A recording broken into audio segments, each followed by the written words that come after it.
একসময় বইয়ের জন্য শহরমুখী হতে হতো প্রত্যন্ত গ্রামের শিক্ষার্থীদের। এখন গ্রামের বুকেই মিলছে জ্ঞানচর্চার সুযোগ। এমনই উদ্যোগে বগুড়ার প্রত্যন্ত গ্রামে গড়ে উঠেছে আবেদ আলী স্মৃতি গ্রন্থাগার। ২০২১ সালের ১৭ ডিসেম্বর মাত্র ৭০টি বই নিয়ে যাত্রা শুরু। শুরুতে পনিরপাড়ায় একটি বাড়ির বারান্দায় চলত কার্যক্রম। পাঠক বাড়ায়, পরে স্থানান্তর করা হয় দুর্গাহাট বাজারে। এই গ্রন্থাগারটি হওয়ার পর থেকে আমরা শিক্ষার্থী যারা আছি তারা পাঠ্যপুস্তকের সাথে সাথে আমরা বিভিন্ন দেশের বাইরের জ্ঞান সম্পর্কে আমরা অর্জন করতে পারছি। আমরা নানান ধরনের বই কিনতে না পারাই লাইব্রেরি আমাদের জন্য অনেক বড় একটা সাহায্য।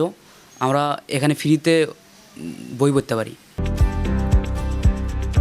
বর্তমানে গ্রন্থাগারে বইয়ের সংখ্যা ৮০০ ছাড়িয়েছে। স্কুল, মাদ্রাসা ও কলেজের শিক্ষার্থীদের পাশাপাশি বিভিন্ন শ্রেণী পেশার মানুষ নিয়মিত এখানে বই পড়তে আসেন। আগে আমাদের দুর্গাহাটে কোনো গ্রন্থাগার ছিল না। বর্তমানে একটি আবেদ আলী স্মৃতি গ্রন্থাগার হওয়ায় আমরা এখান থেকে অনেক সুযোগ সুবিধা পাই এবং ফ্রিতে বই পড়তে পারি। ৭২ ঘন্টা ময়েশ্চার লক সমৃদ্ধ লিলি বডি ওয়াশ, শিয়া বাটারের গুডনেস স্কিন রিপেয়ার করে রাখে সফট ও গ্লোয়িং। তবে শুধু বই পড়ার মধ্যেই সীমাবদ্ধ নেই এর কার্যক্রম। শিক্ষার্থীদের সৃজনশীলতা বাড়াতে আয়োজন করা হয় আবৃত্তি প্রতিযোগিতা, বৃক্ষরোপণ, ফ্রি লেখাশেখার কোর্স ও বাল্যবিয়ে প্রতিরোধে সচেতনতামূলক কর্মসূচি। আমাদের এলাকাতে ২০১৪ সাল থেকে ২১ সাল পর্যন্ত কোনো গ্রন্থাগার ছিল না। এই গ্রন্থাগার হওয়াতে এই এলাকাতে প্রায় ২২০০ থেকে ২৪০০ স্টুডেন্ট পড়াশোনা করে।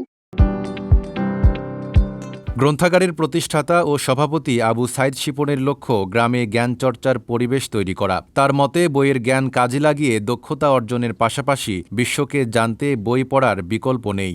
আমরা ২০২১ সালের ১৭ ডিসেম্বর শুক্রবারে শুরু করি আমার বাড়ির বারান্দায় ৭০টি পুরাতন বই নিয়ে।